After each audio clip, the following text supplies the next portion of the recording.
Yuk, selamat datang di channel Paijo Flash. Gimana kabar teman-teman? Semoga baik-baik saja di sana. Pada kesempatan kali ini saya akan mengganti dan memasang baterai sama backdoor atau tutup belakang pada Xiaomi Redmi Note 8 ya. Kini ini ada user yang minta ganti tutup belakang dan juga baterainya ya, karena di sini sudah mengangkat sebagian ya di sebelah kanan ini ya. Ini disebabkan oleh baterai yang lama itu agak kembung sedikit ya. Nah, ini saya persiapkan dulu ya baterai sama tutup belakang. Nah, seperti ini ya. Oke, langsung saja ini buka dulu ya tutup belakangnya ini. Untuk membukanya hati-hati di bagian fingerprint ya, maksudnya di bagian letak fleksibel fingerprint. Kalau nggak hati-hati itu bisa rusak ya, nggak sengaja atau gimana nanti bisa sobek ya fingerprintnya. Jadi di bagian itu harus hati-hati ya. Oke, ini saya percepat ya biar nggak memakan waktu banyak. Ini dipercepat saja ya. Untuk membuka tutup ini nggak usah buru-buru ya, karena memang resikonya itu di fleksibel ya. Lebih baik nyantai dulu, terus agak diintip-intip juga ya. Jadi untuk mengetahui di mana letak posisi fleksibel kalau memang lupa tempatnya gitu ya. Apalagi kalau untuk yang belum pernah buka ya, biasanya kan tempat fleksibel itu kan kita nggak tahu ya, makanya ini saya intip-intip ya. Ini ngintipnya bukan ngintip yang negatif ya. Ini ngintip fleksibel ya, untuk demi keamanan servisan saya ya.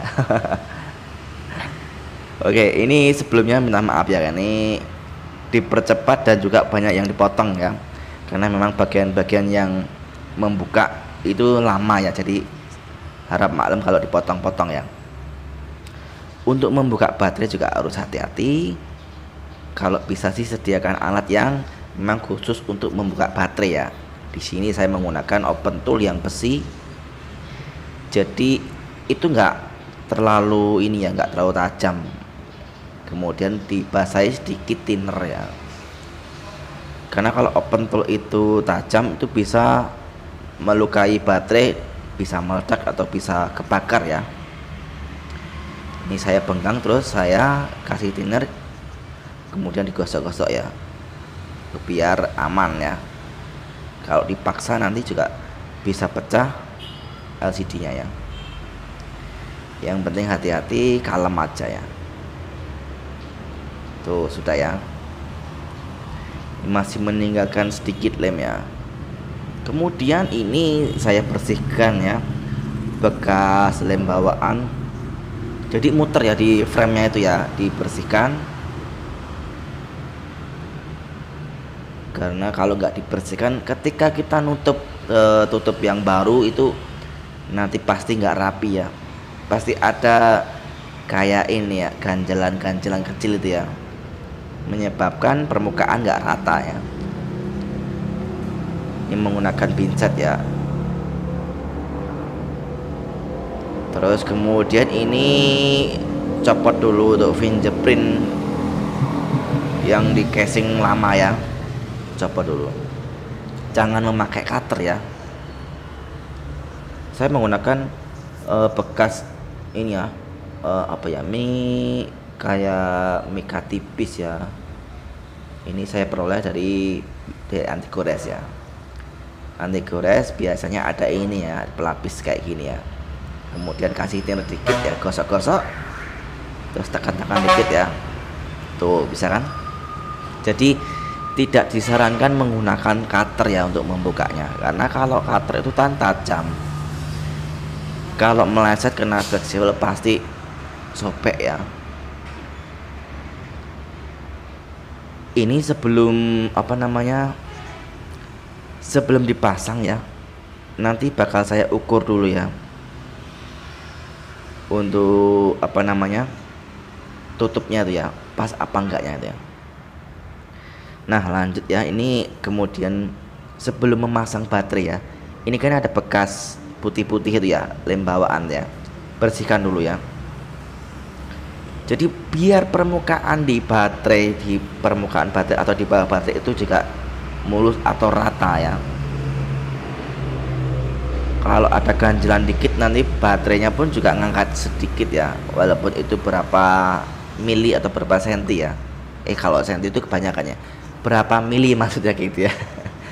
Waduh, belepotan ini, maaf ya, belum ngopi ini. Oke, langsung pasang untuk ini ya, perekatnya ya. Di sini saya menggunakan baterai yang bagus ya, Welcome. Karena kebanyakan ya kalau untuk seri Redmi Note 8 ini kan nggak tahan di baterai ya. Saya pasti kalau servis ini menggunakan minimal yang double power ya. Double power itu bisa beberapa merek ya, salah satunya merek ini ya, dan juga merek-merek yang lain ya. Kemudian pasang lagi ya. Oke, bentar ya, pasang dulu.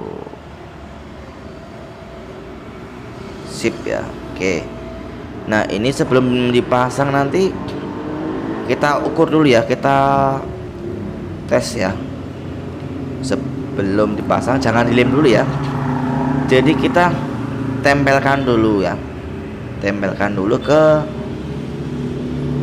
mesin ya untuk tutup belakangnya. Jangan dilem dulu.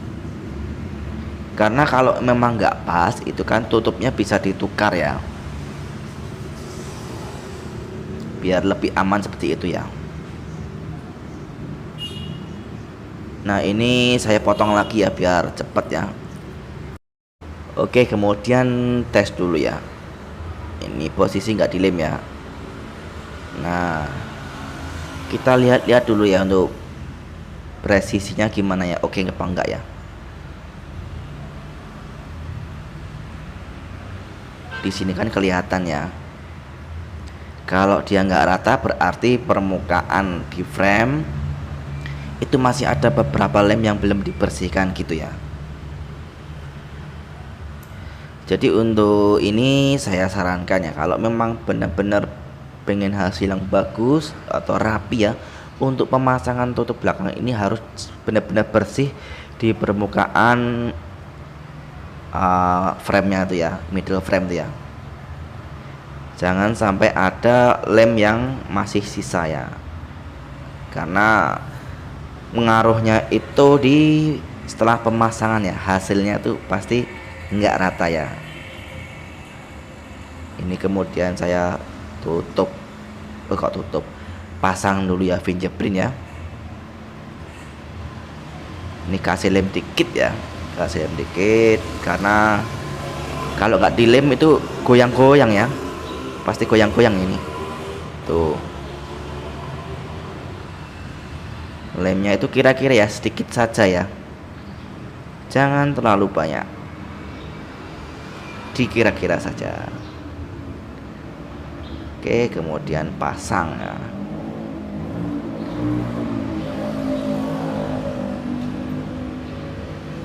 Kalau ada double tip bisa pakai double tip juga ya,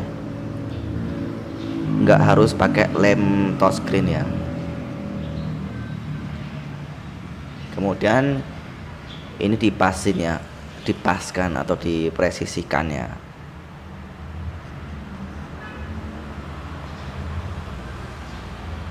Oke, jika sudah ya, ini lem dulu di bagian framenya ya.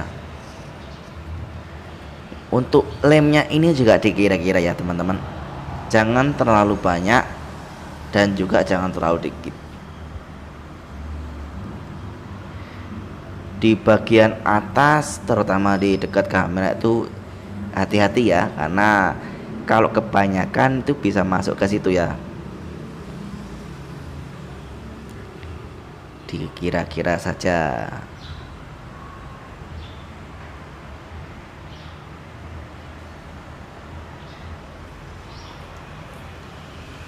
Yang penting ketelitian ya, sama hati-hati aja ya kalau memasang tutup belakang ini ya.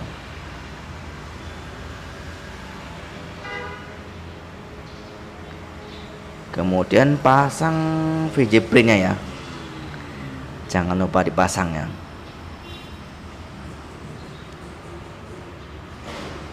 Ini agak diintip-intip ya biar pas ya soketnya itu ya, dan juga jangan terlalu dipaksa ya. Oke, kalau sudah, oh belum ya. Nah sudah ya, ini tinggal dipasang ya. Untuk memasangnya hati-hati ya. Oh ini masih lepas lagi ya, bentar ya.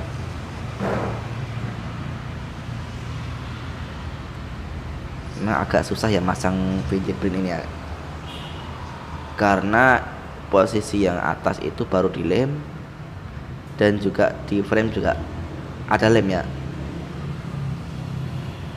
Jadi tangan saya ini jaga jarak ya antara tutup belakang sama frame ya.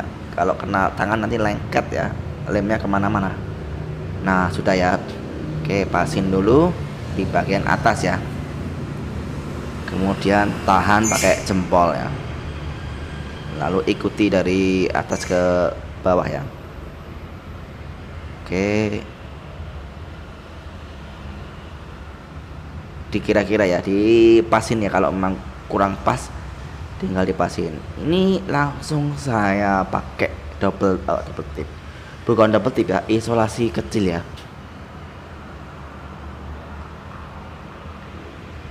Jadi sambil ditekan sedikit ya biar ngepres, kemudian dikasih isolasi ya. Kenapa saya nggak memakai karet? Nah, itu karena lebih presisi menggunakan isolasi ini ya teman-teman, karena di bagian sudut-sudut kalau memakai karet itu susah ya, harus memakai banyak karet.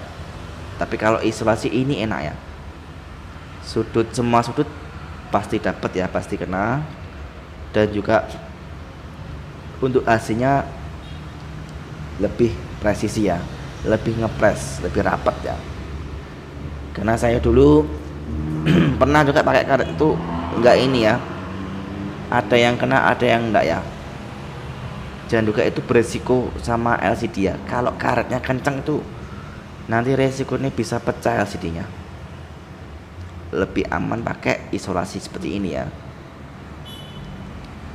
Jadi ini cuma sekedar sarannya teman-teman. Kalau teman-teman nggak ada isolasi ya pakai karet mungkin bisa ya, cuma dikira-kira saja ya. Tuh hasilnya seperti ini ya. Di bagian bawah nggak ada lubang-lubang dan juga rapi, sebelah kiri juga rapi, kanan juga rapi ya, rapat ya. Bagian atas oke juga. Nah mantap ya. Kemudian nah ini setelah ini dites untuk baterainya ya. Tadi sebelum sebelum video dipotong tadi sudah saya tes duluan ya. Ini saya kembali tes ulang untuk baterainya. Jadi untuk teman-teman ya, ini sekedar saran, kalau ada yang ganti baterai itu minimal kita tes pengecasan ya, setidaknya itu nambah 1% pun jadi ya. Ini posisi 57% ya.